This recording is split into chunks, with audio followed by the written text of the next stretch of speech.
Ngayong weekend na ilalabas ang kumpletong listahan ng mga kandidato bago ang pag-iimprenta ng mga balota sa Lunes.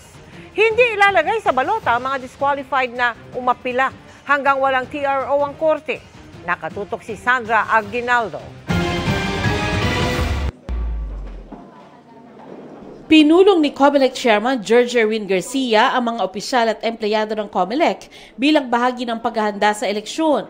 Lalo't simula sa Lunes, mag-iimprenta na sila ng mga balota. Kung ano yung timelines natin, exactly dapat masunod lahat ng yan. So ito ay pag-wake up call na rin. Ilang araw na lang, ilang buwan na lang ay simula na ang ating pong eleksyon. And therefore, kinakailangan extra and double efforts ang ibigay ng lahat. Kaya kahit weekend, bukas ay may special unbank ang mga COMELEC Commissioner para resolbahin ang natitira pang disqualification cases. Ngayong weekend din ilalabas ang kumpletong listahan ng mga kandidato sa national at local elections.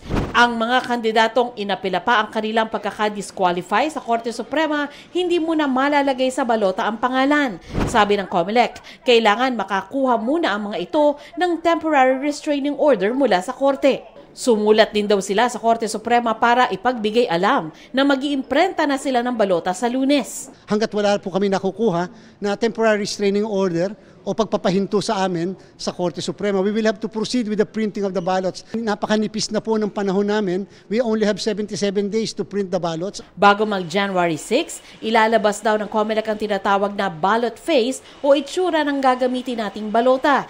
2 ruler o 24 inches daw ang haba nito. Ngayon po kumpleto na, pati po yung listahan ng mga kandidato natin ay na-finalize na po namin. Bagamat, mayroon pa ilan-ilan na kung saan may lumalabas kasing desisyon tayo na pinapatanggal natin yung mga pangalan ng mga ilang kandidato dahil sila ay disqualified o canceled ang kanilang candidacies. Inilahad din ni Garcia na magkakaroon ng registration para sa local absentee voting na mas palalawakin pa ng COMELEC. Ang absentee voter ay yung mga taong naka-duty tuwing eleksyon kaya pinapayagan sila makaboto ng mas maaga, gaya ng mga sundalo, pulis at media. Gusto po natin to expand. Ibig sabihin, mas madaming mga empleyado ng pamahalaan ang dapat nakakapag-avail ng local absentee voting, lalo na po sa health sector. Para sa GMA Integrated News, Sandra Aguinaldo, Nakatutok, 24 Oras.